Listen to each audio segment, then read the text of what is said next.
nós já vamos para a primeira participação do ouvinte neste horário. Alô? Alô? Com quem falo? É o Seu nome? Fábio. A sua pergunta, Fábio. Antes de mais nada, eu quero mandar um abraço para o pastor Elias. É o Fábio Crítica que está falando aqui. Obrigado, Fábio. Bom, vamos lá. A pergunta é a seguinte. E na narrativa de Mateus, é mostrado ali que Judas, ele compra o terreno, ele mesmo compra o terreno do campo do oleiro, no caso, né, que é assim chamado. E já em Atos dos Apóstolos, a partir do versículo 18 e 19 do capítulo 1, nós ficamos sabendo que, aliás, o próprio Judas em Atos, e não sacerdotes, como é mostrado em Mateus, compra o campo com o salário da iniquidade. Eu queria saber se, afinal de contas, quem comprou o campo foi Judas ou o sacerdote? Obrigado, Fábio. Daqui a pouco a resposta para você, tá? Deus abençoe. Alô? Alô? Com quem falo? Com a irmã Nil. Irmã? Nil. Nil? Isso. Irmã Nil, de onde? É do Jardim Pura, Assembleia de Deus. Tá certo. A sua pergunta? A minha pergunta é uma explicação sobre 1 Timóteo 2:9, porque alguns cristãos apregou contra o uso de joias, esses tipos de coisa. E aqui no versículo 2:9 de 1 Timóteo, é uma mensagem que me deixa confusa. Eu gostaria que os irmãos me explicassem se a gente pode ou não pode. Tá bom, irmã Nil, Deus abençoe, viu? Amém. Mais um ouvinte, alô? Alô? Com quem falo? João Francisco. Irmão Francisco, de onde? Ele está em Paulista. A sua pergunta, Francisco? Eu queria saber como que Deus abriu o Mar Vermelho. Está escrito que veio um vento forte do Oriente e o mar se abriu. Mas aí o meu pastor falou que mais na frente está escrito também que quando Moisés cantou, foi um sopro da narina dele. E eu falei para ele que ali foi o cântico de Moisés. E ele falou para mim que não, ali foi como que o mar se abriu. Eu queria saber realmente o que aconteceu. Tá bom? Aconteceu. Francisco, obrigado, hein? Deus abençoe. Amém. Bem, temos 3 perguntas e começamos com o pastor Elias respondendo a pergunta. Muito bem, Fábio, um abraço para você. O Fábio, olha o sobrenome, hein?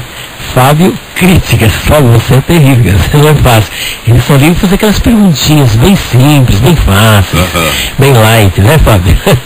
Fábio, na verdade, existe uma aparente contradição no texto.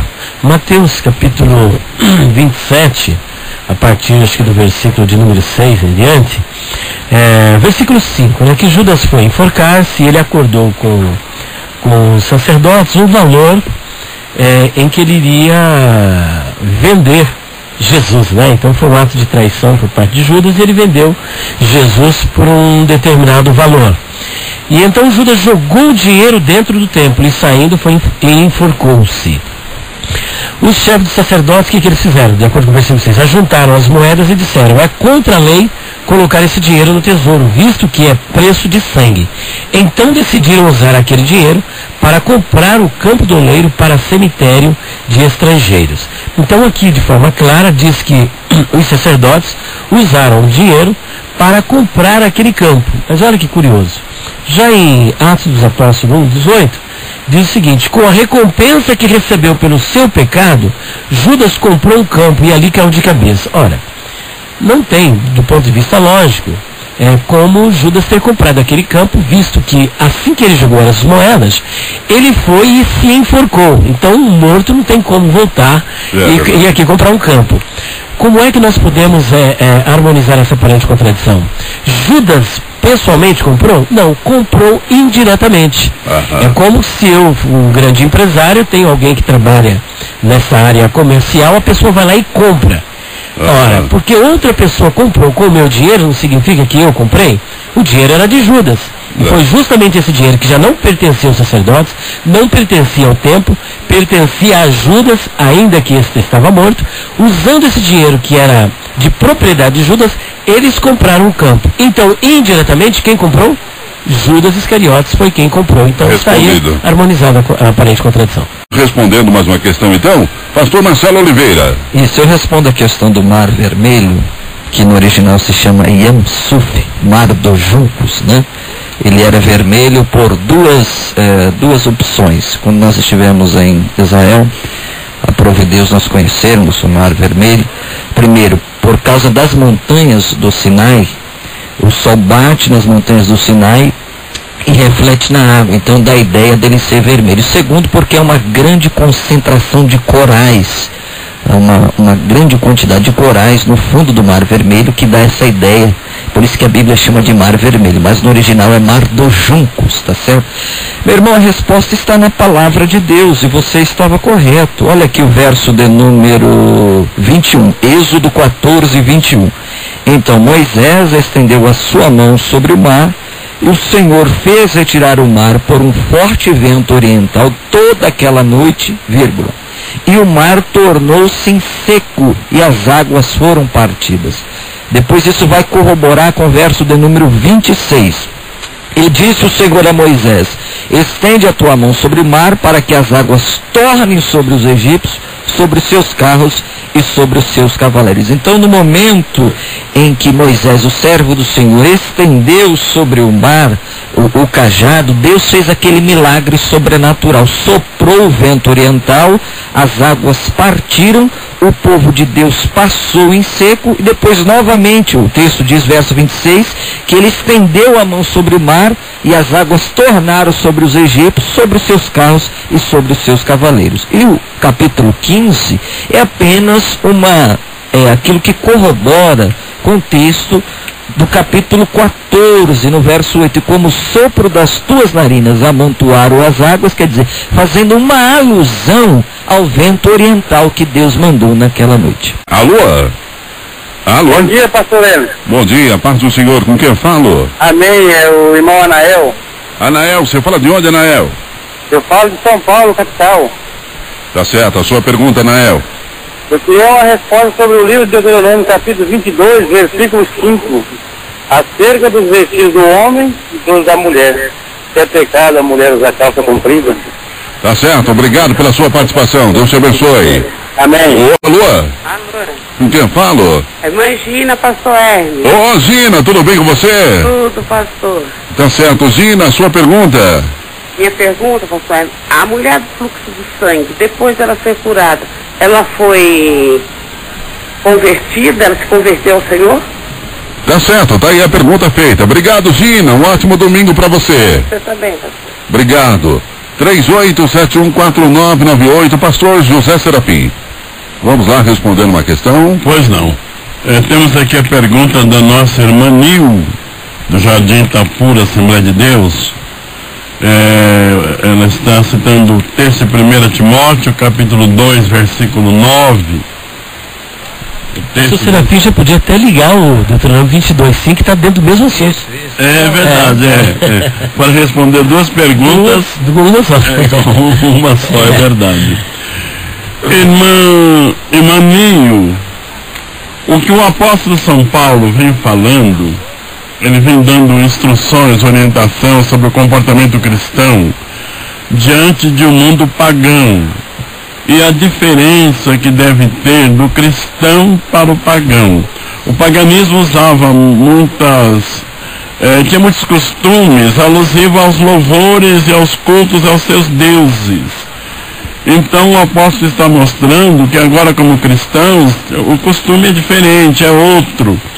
E ele não está aqui entrando em costumes, usos e costumes, não é isso que é importante.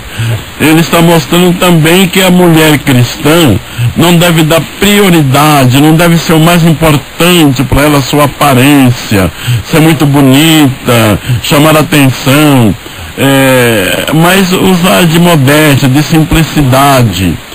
Eu não posso encontrar na palavra de Deus qualquer texto que proíba uma senhora de se cuidar, de usar uma maquiagem, até um brinco às vezes. Não tem um texto que proíba isso.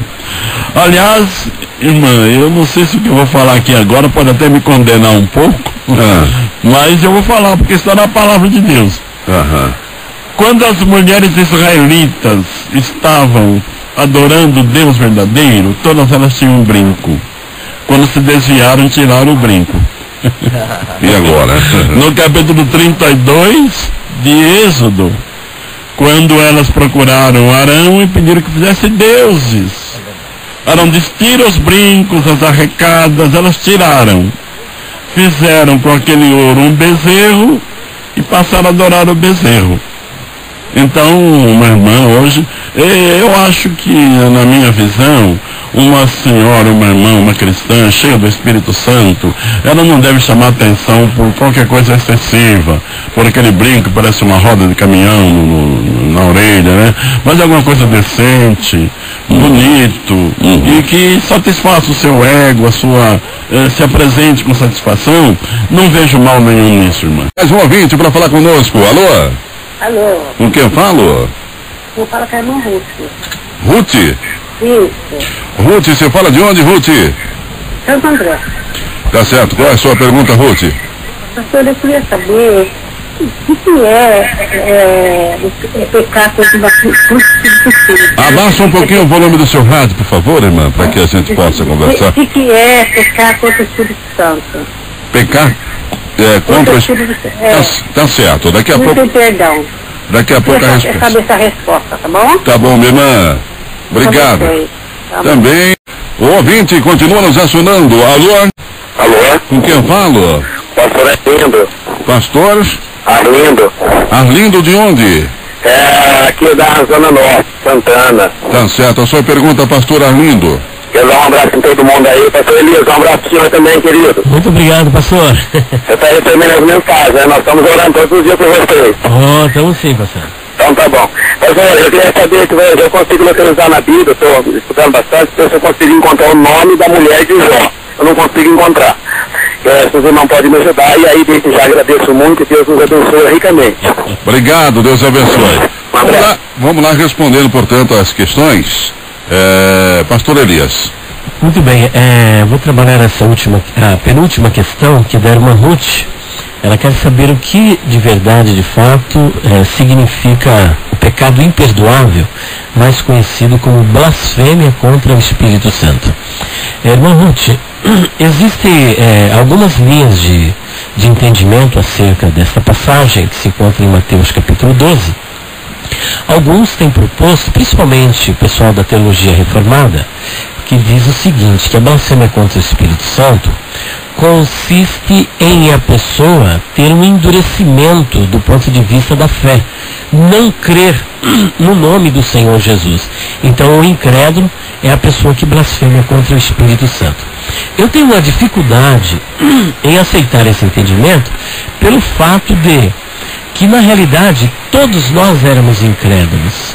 E a partir do momento que você passa a crer, porque a Bíblia diz que a fé vem pelo ouvir, e ouvir a palavra de Deus. Aí a dificuldade da teologia reformada é dizer o seguinte: se todos nós estávamos mortos em delitos e pecados, e Deus nos ressuscitou, então uma pessoa morta não tem como crer.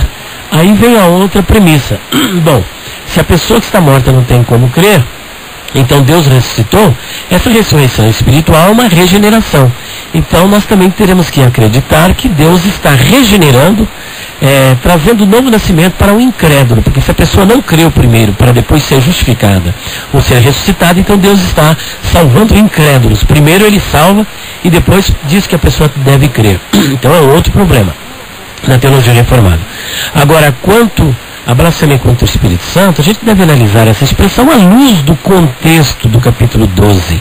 Veja que Jesus havia realizado uma obra miraculosa e os fariseus que ali estavam e que queriam impedir a obra do Senhor Jesus, conscientemente sabiam que aquilo era pelo poder do Espírito Santo, que era pelo poder de Deus, que inclusive Nicodemos foi ter de noite com Jesus e disse: olha, bem sabemos que és mestre em Israel, porque ninguém pode fazer esses sinais que tu fazes se Deus não for com ele.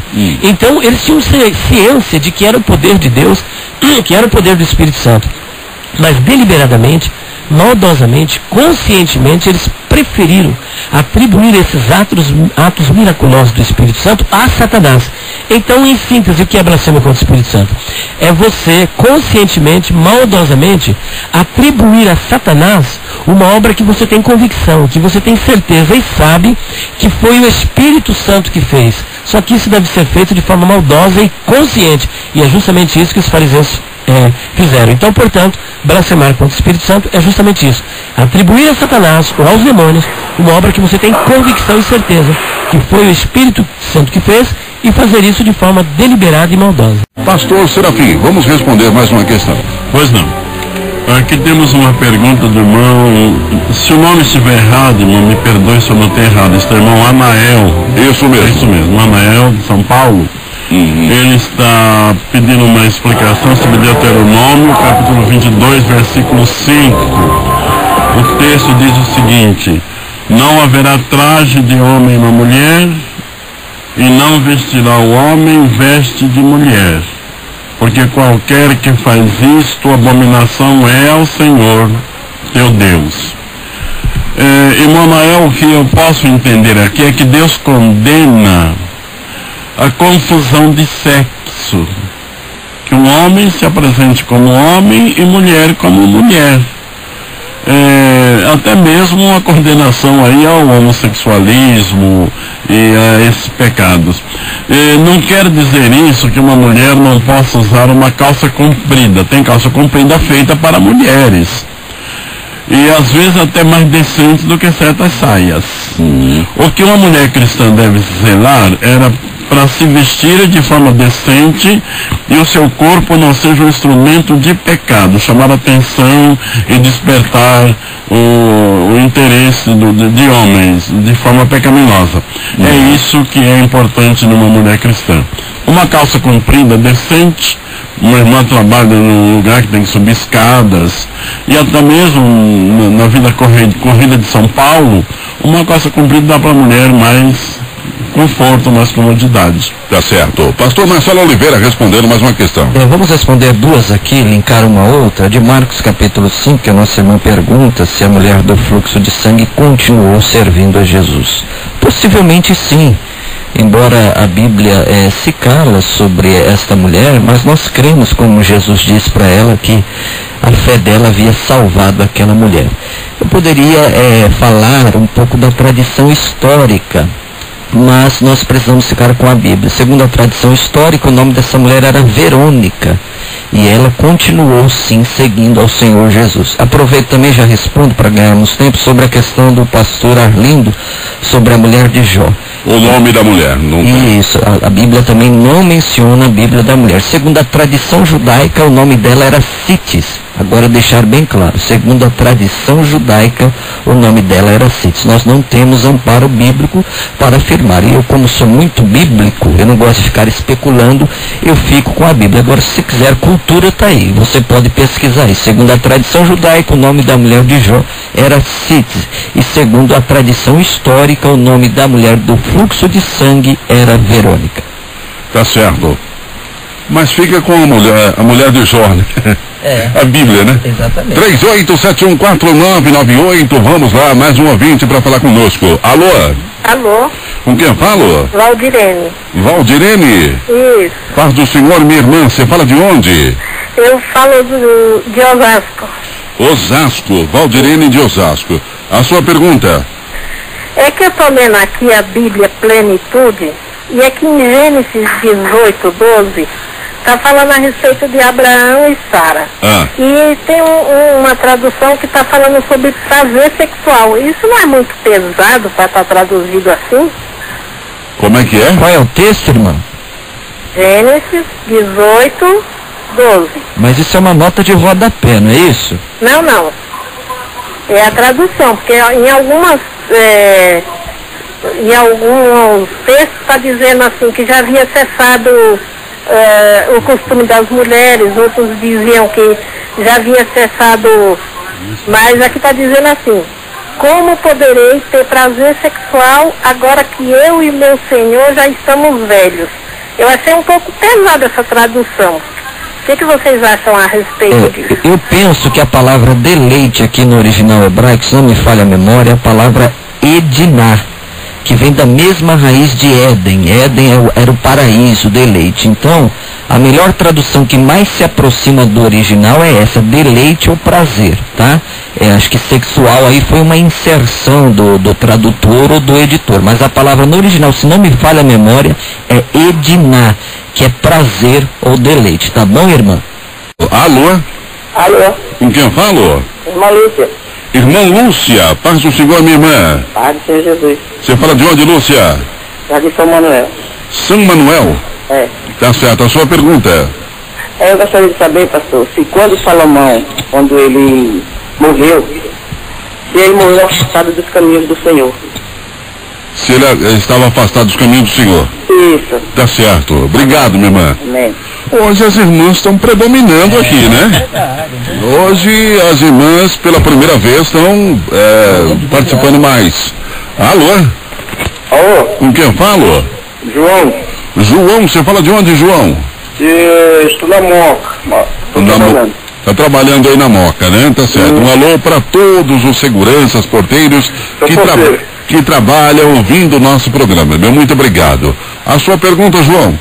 A minha pergunta é sobre os 144 mil que diz que estava com o cordeiro para andar com ele, que diz que não se contaminaram com mulher, que são os que os testemunhos de Jeová, falam que somente eles vão para o céu. Eu queria um comentário, quem são esses 144 mil na verdade? Tá. Quem são eles? Tá certo, meu irmão. Obrigado, Deus te abençoe. Amém. O ouvinte continua nos acionando. Vamos lá respondendo então essas questões. Pastor Elias. Eu vou ficar com essa de Salomão. E o pastor Serafim, que é o homem da escatologia aqui, ele vai resolver esse problema sério de 144 mil, pastor. Isso é bem simplesinho, senhor. Que ótimo, muito amigo. Então, sobre Salomão, nós temos algumas passagens bíblicas. Eu sou um dos defensores da salvação de Salomão, da salvação de Sansão. Por exemplo, que Balaão era um profeta de Deus, depois se corrompeu. Então vamos nos concentrar na questão de Salomão. Salomão, filho de Davi, ele teve um momento difícil na vida dele, até porque ele desobedeceu aquilo que está escrito em Deuteronômio 17, que quando a nação constituísse um rei, ele não poderia multiplicar para si mulheres, até por conta do projeto de Deus, de Gênesis 2:24. Deixará, pois, o homem seu pai e sua mãe, e unir-se-á a sua mulher, e os dois se tornarão numa só carne. Na criação de um, Deus faz dois, mas no casamento de dois, Deus faz apenas um. E ele não, ele multiplicou. E essa multiplicação, o Senhor disse, para que quando ele se envelhecer, elas não venham lhe corromper o coração e ele acabar indo após outros deuses. Isso Deuteronômio 17. Quando nós vemos, por exemplo, 1 Reis, capítulo 11, versículos 1 em diante, nós veremos que ele amou muitas mulheres. Entre mulheres e concubinas, ele teve nada mais do que menos do que 1000, pastor Hermes. Problema, é difícil. Imagina 1000. Não é fácil. Então ele acabou entrando por esse caminho e a Bíblia diz literalmente, estas lhe corromperam o coração, e ele acabou transformando Israel num verdadeiro panteão de deuses. E ele se desviou. Então ele tem o reinado de Salomão é dividido em 2 reinados, o primeiro e o segundo reinado. Ele teve o primeiro e o segundo reinado e ele então se desvia quase que totalmente da presença do Senhor. E aí, como é que nós vamos ver se ele morreu ou não desviado, se ele foi ou não para o inferno? Bom, se você ler, por exemplo, 2 Samuel, capítulo 7, versículo de número 12, você vai ter aqui uma ação graciosa da parte de Deus em relação a Salomão, que é uma promessa que Deus faz a Davi, o seu pai, dizendo o seguinte: olha, eu serei seu pai. Isso Deus falando acerca de Salomão. E ele será meu filho. Quando ele cometer algum erro, em outras traduções diz, pecado. Se ele pecar, eu o punirei com o castigo dos homens, com açoite aplicados por homens. Mas nunca, olha só, essa palavra é muito forte, hein? Mas nunca retirarei dele o meu amor ou a minha misericórdia, como retirei de Saul a quem tirei do seu caminho. Então essa palavra aqui nos dá a ideia de que realmente ele foi perdoado. E depois, se você ler, por exemplo, Eclesiastes, capítulo 12, você verá que ele realmente chegou à conclusão de que o essencial para a vida humana é temer a Deus e observar os seus mandamentos. Essa é a conclusão, porque Eclesiastes foi escrito, no primeiro momento, por um existencialista, por um pensador, um filósofo afastado de Deus, mas que depois chega à conclusão de que Deus é o seu deleite, o seu prazer, e não tem outra forma dele viver a não ser unido e na comunhão com Deus. Mais um ouvinte para falar conosco. Alô? Com quem eu falo? Alô, é? Sandro. Sandro? Isso. Sandro de onde? Do Jardim, Max. Jardim? Jardim Clímax, Zona Sul. Tá certo. Qual é a pergunta, Sandro? A minha, primeiramente, parabéns pela resposta do pastor Elias sobre o pecado contra o Espírito Santo. Foi excelente a resposta dele. A minha pergunta é sobre Mateus 1:20. A minha pergunta é: quem é o Pai em Mateus 1:20? Tá certo, também, vocês entenderam? Tá cortando. Como? Repete. Mateus 1:20. Mateus 1:20. É isso? Versículo: quem é o Pai? Quem é o Pai? Tá certo, tá cortando aí a ligação, deve ser o celular. Obrigado, meu irmão, Deus te abençoe. Tá certo? Vamos lá responder nessas questões, né? Bem, muito obrigado, pastor Hermes. Responder a pergunta aqui do irmão João, da Moca. Ele quer saber quem são os 144 mil, que há o grupo religioso dizendo que são os únicos que vão para o céu. Nós temos, irmão, duas referências sobre esse 144 mil, nos capítulos 7 e 14 de Apocalipse. Lendo o capítulo 7, nós vamos entender que era um grupo de israelitas fiéis, é um remanescente de Israel, que após o arrebatamento da igreja, eles reconhecerão Jesus Cristo e o confessarão, e não aceitarão sinal da besta. Toma uma aguinha, toma uma água. Só tem aí água, não? Tem sim, obrigado. Então tá certo. Eles não aceitarão o sinal da besta e serão assinalados pelo nosso Deus. Portanto, terão o sinal de Deus em suas testas. São aqueles que não vão aderir ao sinal da besta, são israelitas e é um grupo separado para estar com Jesus. E quando diz que são os únicos que vão para o céu, o irmão lê o capítulo 14, que nos diz o texto que eles estavam no Monte Sião, em Jerusalém, não no céu. Tá certo. Pastor Elias. Bom, o irmão, esqueci o nome dele aqui, é o irmão Sandro, ele quer saber quem é o Pai. Quem é o Pai nesse caso aqui, é o capítulo, Mateus 1:20. Mas depois de ter pensado nisso, apareceu-lhe um anjo do Senhor em sonho e disse: José, filho de Davi. Eu creio que aqui é que é a questão dele. José, filho de Davi. Essa expressão, filho de Davi, é atribuída também a Jesus. Jesus, filho de Davi. E agora aqui também, José, filho de Davi. Acontece que existe uma curiosidade na língua hebraica, chamada hebraísmo. O que é um hebraísmo? É quando você, por exemplo, aqui nesse caso, você tem um parente distante, que é um pai distante, Davi, por exemplo, que é um personagem distante, e ele é colocado como se fosse pai de alguém que nasceu 1000 anos depois. Então Davi, José, filho de Davi, na verdade, Davi não é o seu pai, e nem tampouco José é filho de Davi.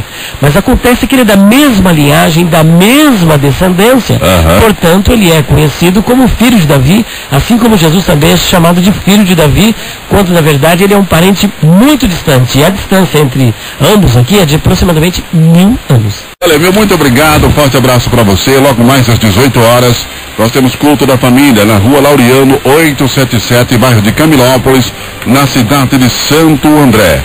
Tô indo embora para voltar com você no próximo domingo a partir das 11 da manhã, tá certo? Está chegando os irmãos do Ipiranga, Assembleia de Deus no Ipiranga, para o programa Divulgação da Verdade. Obrigadozinho, um forte abraço, até domingo, querendo o nosso Deus.